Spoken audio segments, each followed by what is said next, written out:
Hello दोस्तों, मैं चंद्रगोपाल। स्वागत है आपका हमारे YouTube चैनल पाठशाला पिथौरागढ़ में। तो दोस्तों, आज बात करेंगे यहाँ पे मुगल साम्राज्य। जैसे कि आप लोग को पता है, हम कॉन्सेप्ट वाइज क्लियर करते हुए लेके चल रहे हैं आप लोगों को, और बहुत सारी चीजें यहाँ पे आपको दिल्ली सल्तनत के 5 वंश मैंने आपको पूरी रूप से क्लियर करा दी है। आप 5 वंश के बाद हम जो डायरेक्ट पढ़ रहे हैं वो पढ़ रहे हैं मुगल साम्राज्य। जैसे कि आपको पता है, मुगल साम्राज्य की शुरुआत भारत में सबसे बड़ी शुरुआत मानी जाती है दोस्तों। और आपको पता होगा कि मुगल वंश में जो सबसे बड़े शासक थे अकबर, उनको पूरे विश्व में उनको क्या माना जाता है, सबसे बड़ा साम्राज्य माना जाता है दोस्तों। और जिस तरह से उन्होंने यहाँ पे समय काल और उनका जो कार्यकाल रहा है, यहाँ पे बहुत अच्छी तरह से उन्होंने यहाँ पे क्या कर रखा है, कार्य कर रखा है दोस्तों। आप ध्यान दीजिएगा, सबसे पहले अगर बात करें यहाँ पे मुगल साम्राज्य की, तो मुगल साम्राज्य में सबसे पहले बात आता है यहाँ पे किसका, बाबर का दोस्तों।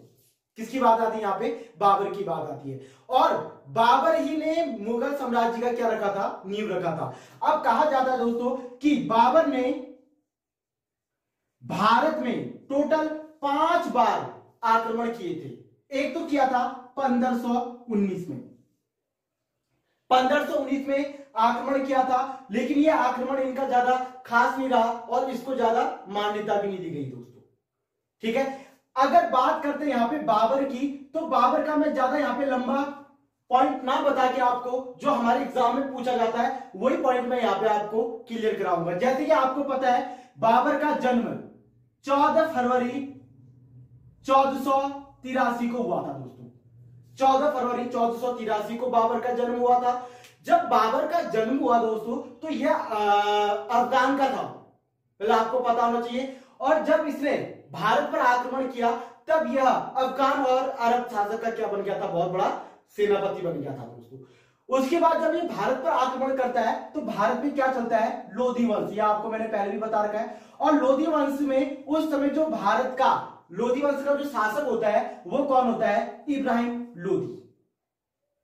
और इब्राहिम लोधी और बाबर के बीच में पानीपत का पहला युद्ध दोस्तों, ये ध्यान दीजिएगा, पानीपत का पहला युद्ध 14 अप्रैल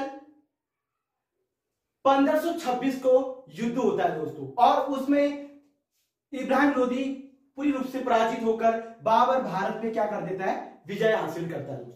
उसके बाद यह पूरे वंश का अगर मैं बात करूं, यहाँ पे जितने भी भारत में मुस्लिमों ने आक्रमण कर रखा है और जितने भी मुस्लिम भारत में आए हुए हैं, उनमें से सबसे ज्यादा ताकतवर और सबसे ज्यादा दिमागदार जो शासक माना जाता था, वो बाबर को माना जाता है दोस्तों। क्योंकि बाबर ने 4 युद्ध लड़े थे दोस्तों टोटल।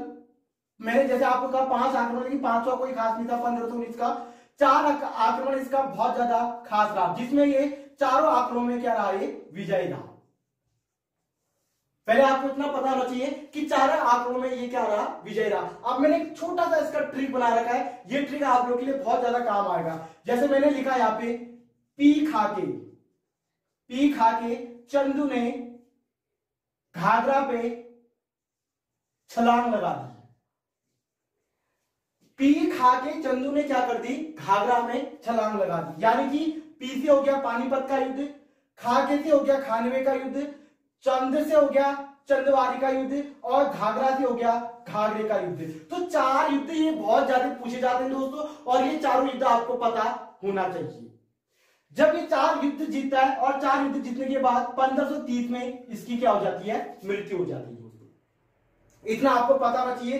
बात यहाँ पे बाबर की चल रही है और मुगल साम्राज्य की क्या चल रही है, यहाँ पे शुरुआत चल रही है। 4 युद्ध मैंने बताया आपको, 1526 पानीपत का पहला युद्ध, फिर 1527 खानवे का युद्ध, फिर चंदवारी का युद्ध 1528, और घाघरे का युद्ध हो गया 1529, और 30 में इसकी क्या हो जाती है, मृत्यु हो जाती है दोस्तों।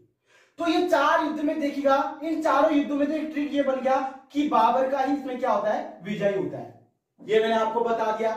अब जब मैंने इसके बारे में बताया दोस्तों आपको, अब ये 4 युद्ध किन किन से लड़ा और कैसे जीता ये। सबसे पहले मैंने आपको बताया था पानीपत का युद्ध, ये इब्राहिम लोधी के बीच हुआ दोस्तों। और इब्राहिम लोधी को इसने क्या किया, हरा दिया, और भारत पर इसने राज करना स्टार्ट कर दिया। उसके बाद राणा सांगा के साथ हुआ, राणा सांगा को भी हरा दिया। उसके बाद मेदिनी राय के बीच हुआ, और मेदिनी राय को भी हरा दिया। उसके बाद अफगानों के बीच हुआ दोस्तों, और अफगानों को भी क्या कर दिया, इसने हरा दिया। और टोटल हराने के बाद 1530 में इसकी अचानक क्या हो जाती है, मृत्यु हो जाती है। दोस्तों देखिएगा, पहले तो मैं आपको बता दूं कि एक जो समझदारी इन पे थी, जिस टाइप इन्होंने 4 युद्ध जीता था दोस्तों, लेकिन इन्होंने उतना ही पाप भी किया था। पाप क्या किया था, जिन सेनापति का जिन राज्य को इसने जीता था, उन राज्य की सभी जनताओं को इन्होंने क्या किया था, मार दिया था दोस्तों। इसके 4 पुत्र थे। पहला पुत्र था हुमायूं, सबसे बड़ा, उसके बाद कामरान, उसके बाद अस्करी, और उसके बाद कौन था, हिंदाल था दोस्तों। इन 4 पुत्रों में सबसे ज्यादा प्रिय जो इनका पुत्र था वो था हुमायूं। अब ये कहा जाता है कि 1530 में अचानक हुमायूं की क्या हो जाती है, तबीयत खराब हो जाती है। उसके बाद बाबर अपने अल्लाह से मन्नत मांगता है कि मेरी जितनी भी ताकत है ये मेरे बेटे को मिल जाए और उसकी सारी बीमारियां मेरे पास आ जाए।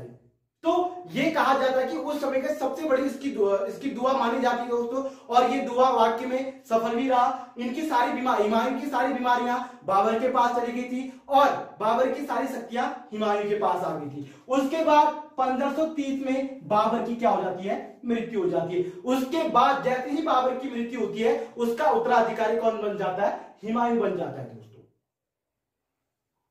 तो ये था मुगल साम्राज्य का शुरुआत, और इसमें बाबर ने किस टाइप से कार्य किया ये मैंने आज आप लोग को क्लियर रूप से बता दिया दोस्तों। अगर ये वीडियो आपको पसंद आया हो तो दोस्तों उसी के साथ हम आगे आपको क्लियर करते हुए लेके चलेंगे, लेकिन ऐसे ही कॉन्सेप्ट क्लियर करने के लिए आपको हमारे चैनल को सब्सक्राइब करना बहुत ज्यादा जरूरी है। जय हिंद, जय भारत, जय उत्तराखंड।